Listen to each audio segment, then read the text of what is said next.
Setiap kali tirai dibuka dalam persembahan wayang kulit, penonton disajikan dengan cerita epik, watak-watak penuh warna dan konflik yang menghidupkan pementasan. Namun, yang tidak dilihat oleh penonton adalah tok dalang di sebalik tabir, mengawal setiap pergerakan watak-watak tersebut. Tanpa tok dalang, tiada pergerakan, tiada cerita, tiada kehidupan. Begitulah kehidupan manusia.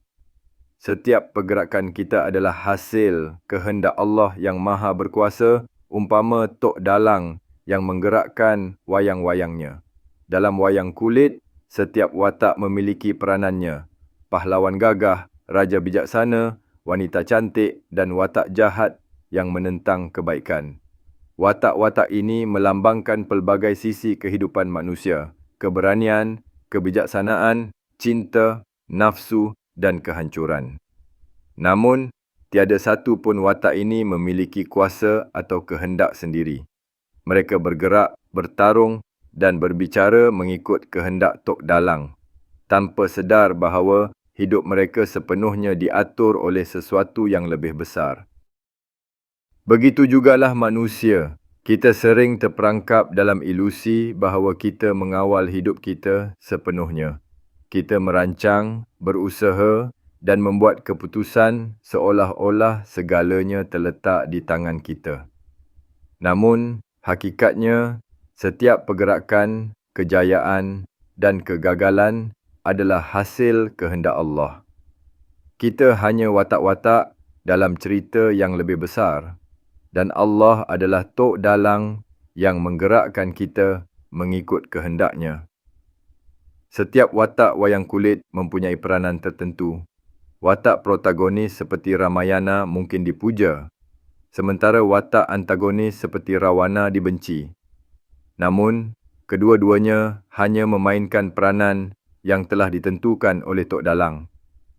Jika dilihat dengan lebih mendalam, kita sedar tiada satu pun dari watak ini benar-benar memiliki kuasa atau pilihan. Watak-watak wayang ini melambangkan kehidupan manusia sehari-hari.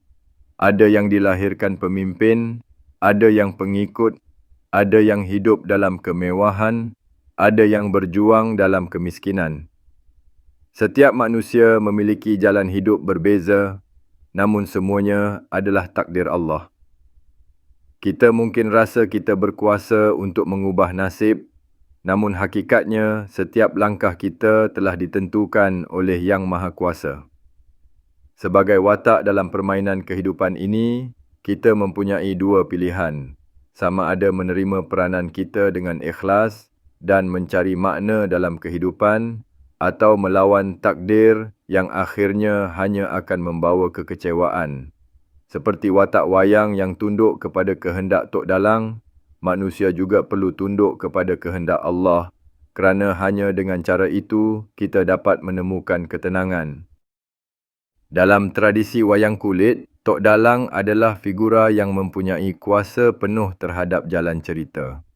Dia bukan sahaja menggerakkan watak-watak, tetapi juga mencipta cerita, membina konflik dan menentukan kesudahan.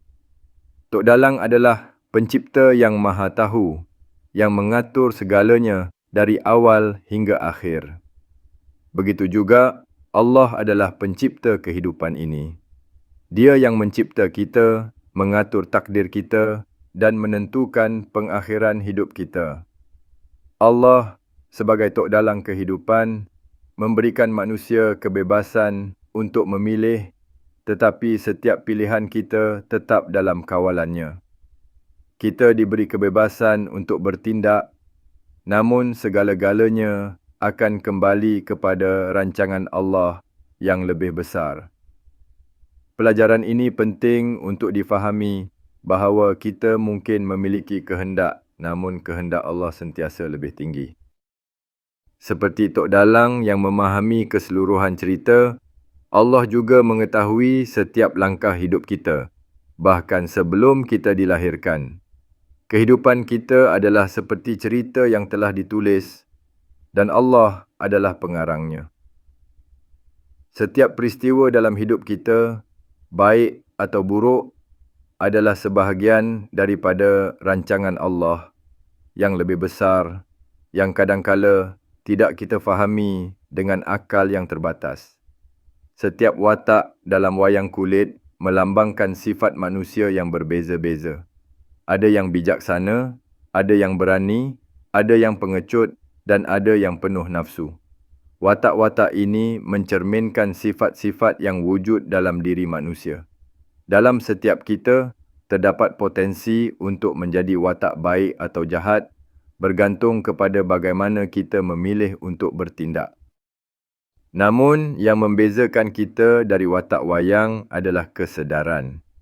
Watak wayang tidak sedar bahawa mereka sedang dikawal oleh Tok Dalang. Mereka hanya menjalankan peranan tanpa sedar bahawa ada kuasa lebih tinggi. Manusia, sebaliknya, mempunyai kesedaran dan akal fikiran untuk mengenali Allah sebagai pencipta dan pengatur kehidupan kita.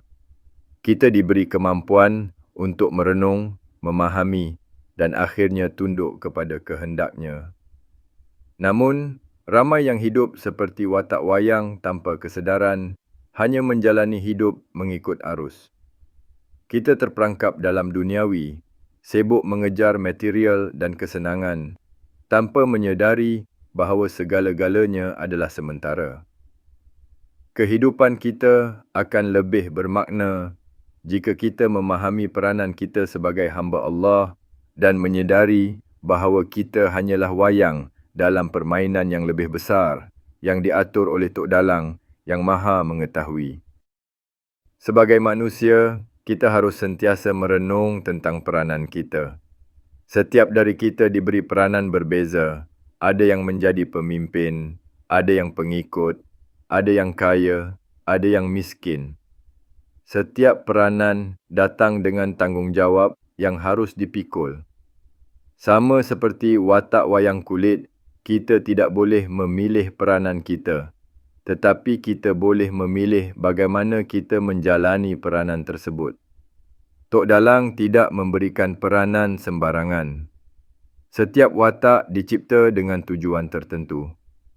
Begitu juga Allah tidak menciptakan kita tanpa tujuan. Setiap manusia mempunyai tujuan hidup yang unik dan tanggungjawab kita adalah untuk mencari dan memahami tujuan tersebut. Hanya dengan memahami peranan kita, kita dapat menjalani hidup dengan penuh makna dan mencapai kedamaian. Dalam perjalanan kehidupan ini, kita akan berhadapan dengan pelbagai cabaran. Kadangkala, peranan kita terasa berat. Namun, kita harus sentiasa ingat bahawa Allah sebagai Tok Dalang kehidupan ini tidak akan memberikan ujian yang melebihi kemampuan kita. Setiap cabaran adalah peluang untuk kita belajar, berkembang dan mendekatkan diri kepadanya. Bab ini membuka mata kita semua tentang simbolisme wayang kulit sebagai cerminan kehidupan manusia. Tok Dalang yang menggerakkan wayang melambangkan kuasa Allah yang mengatur setiap detik kehidupan kita. Manusia, seperti watak dalam wayang kulit, harus sedar bahawa kita hanyalah alat dalam tangan Allah dan segala yang berlaku adalah sebahagian daripada rancangan-Nya. Kesedaran ini membawa kita kepada pemahaman yang mendalam tentang peranan kita sebagai hamba Allah dan bagaimana kita harus menjalani kehidupan ini dengan tanggungjawab dan kesyukuran. Nota penting. Dalam konteks agama Islam, terdapat istilah yang digunakan secara simbolik untuk menggambarkan sifat atau tindakan Allah. Contohnya, frasa tangan Allah tidak boleh difahami secara harfiah kerana Allah tidak serupa dengan apa-apa yang kita bayangkan. Sebaliknya, istilah ini merujuk kepada kuasa dan kehendak Allah yang tidak terbatas. Begitu juga dengan istilah seperti wajah Allah atau mata Allah. Semua ini simbolik dan tidak bermaksud bahawa Allah memiliki anggota badan. Allah adalah Maha Suci dan tidak menyerupai makhluk. Penting untuk memahami bahawa istilah-istilah ini mempermudahkan kita memahami sifat Allah yang penuh kekuasaan dan kasih sayang tanpa membayangkannya dalam bentuk fizikal.